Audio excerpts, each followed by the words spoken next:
നീതിന്യായ ചരിത്രത്തിലെ അപൂർവ നേട്ടത്തിനൊരുങ്ങുകയാണ് കണ്ണൂർ മാങ്ങാട്ട് സ്വദേശിയായ തന്യാനാഥൻ. ജുഡീഷ്യൽ പരീക്ഷയിൽ 1ാം റാങ്ക് നേടിയ തന്യ കേരളത്തിലെ കാഴ്ചപരിമിതിയുള്ള ആദ്യത്തെ ജഡ്ജാകും. കാഴ്ചപരിമിതിയുള്ളവർക്കും ജുഡീഷ്യൽ സേവനങ്ങളിലേക്ക് നിയമനം ലഭിക്കാൻ അർഹതയുണ്ടെന്ന സുപ്രീം കോടതി വിധിയുടെ കരുത്തിലാണ് തന്യയുടെ നേട്ടം. അഭിജിത്ത് മുഴക്കുന്ന് തയ്യാറാക്കിയ റിപ്പോർട്ടൊന്ന് കാണാം. തന്യയ്ക്ക് അഭിനന്ദനങ്ങൾ, ആശംസകൾ. സംസ്ഥാനത്തെ കാഴ്ചപരിമിതിയുള്ള ആദ്യ ജഡ്ജാകാൻ ഒരുങ്ങുകയാണ് കണ്ണൂർ മാങ്ങാട് സ്വദേശിയായ താന്യാനാഥൻ. അത് ചരിത്രത്തിലേക്കുള്ള ഒരു യാത്ര കൂടിയാണ്. താന്യ കൂടി നമുക്കൊപ്പം ചേരുന്നു. എങ്ങനെയാണ് ഈ ഒരു നിയോഗത്തിലേക്ക് എത്തുന്നത്, ഇങ്ങനെയൊരു നേട്ടത്തിലേക്ക് എത്തുന്നത്? സത്യം പറഞ്ഞു കഴിഞ്ഞാൽ ഒരു ജഡ്ജ് ആവുക എന്നുള്ളൊരാഗ്രഹം തോന്നി തുടങ്ങിയത് ഒരു അഭിഭാഷകയായിട്ട് പ്രാക്ടീസ് തുടങ്ങിയതിന് ശേഷമാണ്. കാരണം അതുവരെ ഞാൻ മുമ്പ് സൂചിപ്പിച്ചിട്ടുണ്ടായിരുന്നതുപോലെ ഒരു അൺസർട്ടനിറ്റി ഉണ്ടായിരുന്നു ഈ വിഷ്വലി ചാലഞ്ചറായിട്ടുള്ളവർക്ക് ജുഡീഷ്യൽ സർവീസ് എക്സാം എഴുതാൻ പറ്റുമോ ഇല്ലയോ എന്നുള്ള കാര്യത്തിൽ. പിന്നെ ഹോണറബിൾ സുപ്രീം കോടതിൻ്റെ ആ ഒരു ജഡ്ജ്മെൻറ്റ് വന്നപ്പോൾ കുറച്ചുകൂടി നമുക്കൊരു കോൺഫിഡൻസ് ആണ്, എഴുതി നോക്കാം. അങ്ങനെ എക്സാമിന് അപ്ലൈ ചെയ്ത് എക്സാം എഴുതി ഇവിടം വരെ വന്നിരിക്കുകയാണ്. എല്ലാവരുടെയും പ്രതീക്ഷയാണ് ഒരു ന്യായാധിപ എന്നുള്ളത്, സാധാരണക്കാരുടെ പ്രതീക്ഷയാണ്. അപ്പം എങ്ങനെയാണ് ആ ഒരു റോളിലേക്ക് എത്തുമ്പോൾ ഏത് രീതിയിൽ പ്രവർത്തിക്കാനാണ് ഉദ്ദേശിക്കുന്നത്? സമൂഹത്തിൽ ഏറ്റവും അവസാനത്തെ ആളിലേക്ക് കൂടി നീതി നടപ്പാക്കുക എന്നുള്ളതാണ് നമ്മുടെ നീതിപീഠത്തിൻ്റെ പ്രധാന ഉത്തരവാദിത്വം. അപ്പോൾ അത് എത്രയും ഇമ്പാർഷ്യലായിട്ട് ഒബ്ജക്റ്റീവായിട്ട് അത് നടപ്പാക്കും എന്ന് തന്നെയാണ് ഞാൻ വിശ്വസിക്കുന്നത്. ഒരു സുപ്രീം കോടതി വിധിയുടെ അടിസ്ഥാനത്തിലാണ് ഇങ്ങനെയൊരു നിയോഗത്തിലേക്ക് എത്തിച്ചേർന്നതെന്ന് പറയുന്നു. അപ്പോൾ അതിൻ്റെ ഒരു പശ്ചാത്തലം എന്തായിരുന്നു?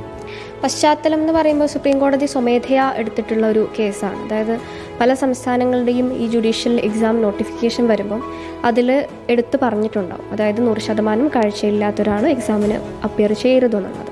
അപ്പോൾ ഇത് ബഹുമാനപ്പെട്ട സുപ്രീം കോടതിയുടെ ശ്രദ്ധയിൽപ്പെടുകയും അങ്ങനെ കോടതി സ്വമേധയാ സുമോട്ടോ കേസെടുത്ത് അങ്ങനെ പുറപ്പെടുവിച്ചിട്ടുള്ളൊരു വിധിയാണ്. ഇനിയിപ്പോൾ എന്താണ്, ഒരുപാട് പേര് ഇങ്ങനെ ചിലപ്പം ഇതൊക്കെ കണ്ട് ഇൻസ്പയർഡ് ആകുന്ന ഒരുപാട് പേരുണ്ടാവും, അവരോടൊക്കെ എന്താ പറയുന്നത്?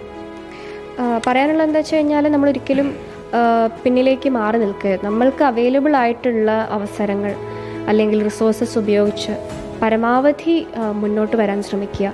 എന്തെങ്കിലുമൊക്കെ ഒരു ഓപ്പർച്യൂണിറ്റീസ് നമുക്ക് എല്ലാവർക്കും വേണ്ടി വെയിറ്റ് ചെയ്യുന്നുണ്ടാവും. അതൊന്ന് കണ്ടെത്തുന്നത് വരെയുള്ളൊരു താമസം മാത്രമേ ഉള്ളൂ. അതിലോട്ടായി കഴിഞ്ഞു കഴിഞ്ഞാൽ ഒരു പ്രശ്നമില്ല, നമ്മൾ മുന്നോട്ട് പോകും.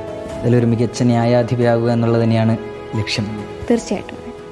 അതിലും സൂചിപ്പിച്ചതുപോലെ തന്നെയാണ് മികച്ചൊരു ന്യായാധിപ. അത് ജനങ്ങൾക്ക്, സാധാരണക്കാർക്ക് പ്രതീക്ഷ നൽകുന്ന ഒരു ഉത്തരവാദിത്വം കൂടിയാണ് താന്യയിലേക്ക് എത്താൻ പോകുന്നത്. വീഡിയോ ജേർണലിസ്റ്റ് ലിമേഷ് ചെറുവഴിക്കൊപ്പം reporter Abhijith Muzhakkunnu, in reporter Kannur. പ്രിയപ്പെട്ട പ്രേക്ഷകരെ, ഈ ഫ്രെയിം എല്ലാ മനുഷ്യരും ഒന്ന് ഓർമ്മിച്ചു വെക്കേണ്ടതാണ്. ഏത് ഫ്രെയിം? തനിയുടെ പിന്നിൽ ഞങ്ങളുടെ പ്രതിനിധി അഭിജിത്ത് മുഴക്കുന്ന് റിപ്പോർട്ട് ചെയ്യുന്നതിന് തൊട്ട് പിന്നിൽ ഒരു വലിയ ഷെൽഫിൽ നിറയെ സമ്മാനങ്ങൾ ഇരിക്കുന്നത് കണ്ടു. കാഴ്ചപരിമിതിയുള്ള തനിക്ക് ഇതൊക്കെ സാധ്യമാണ് എന്ന് പറഞ്ഞാൽ ഇതിൻ്റെ അർത്ഥം ഇതൊന്നും ഒരു പരിമിതികളെ അല്ല, ഇതൊക്കെ സാധ്യതകൾ കൂടിയാണ് എന്നുകൂടിയുണ്ട്. അപ്പോൾ കാഴ്ചപരിമിതിയുള്ള ആദ്യത്തെ ജഡ്ജായിട്ട് വരും തനിക്ക് എല്ലാവിധ അഭിനന്ദനങ്ങളും ആശംസകളും ഒരിക്കൽ കൂടി നേരുന്നു. അതൊരു വലിയ പ്രചോദനമാണ്. എനിക്കറിയാം, ഞാൻ PSC പരീക്ഷയൊക്കെ എഴുതുന്ന സമയത്ത് എൻ്റെ കൂടെ പരീക്ഷ എഴുതിയതിൽ 1-2 പേര് കാഴ്ചപരിമിതിയുള്ള സുഹൃത്തുക്കൾ കൂടി ഉണ്ടായിരുന്നു. അവരൊക്കെ നല്ല രീതിയിൽ മാർക്ക് വാങ്ങി പിന്നീടൊപ്പം സഹപ്രവർത്തകരായിട്ട് വരുന്ന ഒരു സാഹചര്യം ഉണ്ടായിട്ടുണ്ട്. ചില പിന്തുണയൊക്കെ നമ്മൾ കൊടുക്കേണ്ടി വരും. ചില എല്ലാ കാര്യങ്ങളും മിക്കവാറും എല്ലാ കാര്യങ്ങളും അവർക്ക് ചെയ്യാൻ സാധിക്കും. കുറച്ച് സമയം കൊടുത്താൽ മതി, ഒന്ന് പരിചയപ്പെട്ട് വന്നാൽ മതി. കാഴ്ച എന്ന് പറയുന്നത് കണ്ണിൽ കൂടെ മാത്രം കാണുന്ന ഒന്നല്ലല്ലോ, അകക്കണ്ണിൽ ഉണ്ടപ്പാ ഒരു കാഴ്ച.